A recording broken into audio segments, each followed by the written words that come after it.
দুর্গমগিরি কান্তর মরু দুস্তর পাড়াবার হে, লঙ্ঘিতে হবে রাত্রি নিশীতে যাত্রীরা হুঁশিয়ার। লাইনটা শুনে বুঝে গেছো এটা কার লেখা?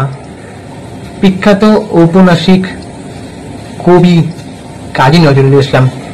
আমার একজন পছন্দের কবি, ফেভারিট বলতে পারি, কারণ ওনার বিভিন্ন রচনা আমরা আমাদের বাংলা সাহিত্যের ইতিহাসে পড়ে এসেছি। আমি বেঙ্গলি অনার্সের স্টুডেন্ট ছিলাম এবং সেখানে কাজী নজরুল ইসলামকে নিয়ে অনেক কিছু আমাদের চ্যাপ্টার ছিল। তো সেই হিসেবে এই কবিতাটা মানে ওনার এই রচনাটা আমার খুব ভালো মনে আছে। তো এখানে এই কবিতাটার মধ্যে দিয়ে বিভিন্ন মানে বিদ্রোহের বীজ বপন করা হয়েছে বলতে গেলে। তো সেই গানটা আজকে দেবী চৌধুরানীর একটা সং শুনলাম, মানে দেবী চৌধুরানীর ছবিতে এই গানটা রাখা হয়েছে।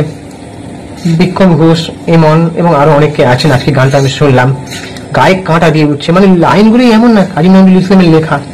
তো মানে ব্যাকে দেখানো হচ্ছে দেবী চৌধুরানীর কিছু ক্লিপস, মানে অ্যাকশন করছে ইংরেজদের বিরুদ্ধে। শ্রাবন্তী চ্যাটার্জি আছে।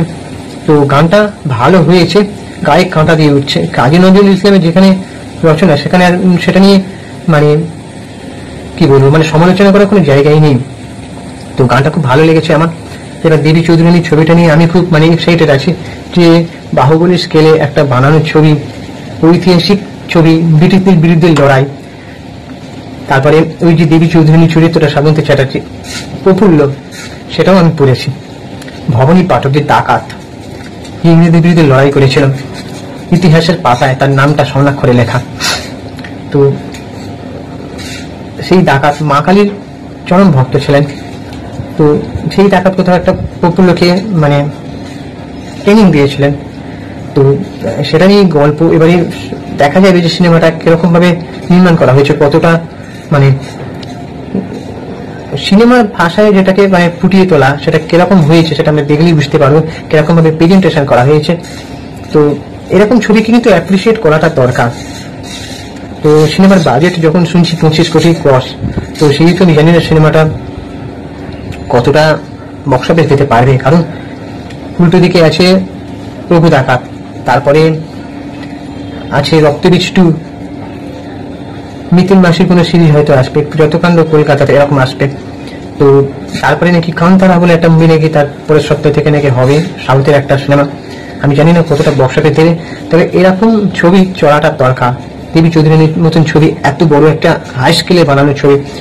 ডিরেক্টর শুভ্রজিৎ মিত্র, যেখানে ন্যাশনাল উইনিং ডিরেক্টর, যে অভিযাত্রী বলে একটা সিনেমা করেছিল, সেটার মাধ্যমে সে ন্যাশনাল অ্যাওয়ার্ড পেয়েছে। এমনকি শুভ্রজিৎ মিত্র ভালো বংশের একজন ছেলে। আমরা কলকাতায় যে সন্তোষ মিত্র স্কয়ার আছে, ওনার দাদু হচ্ছেন সন্তোষ মিত্র।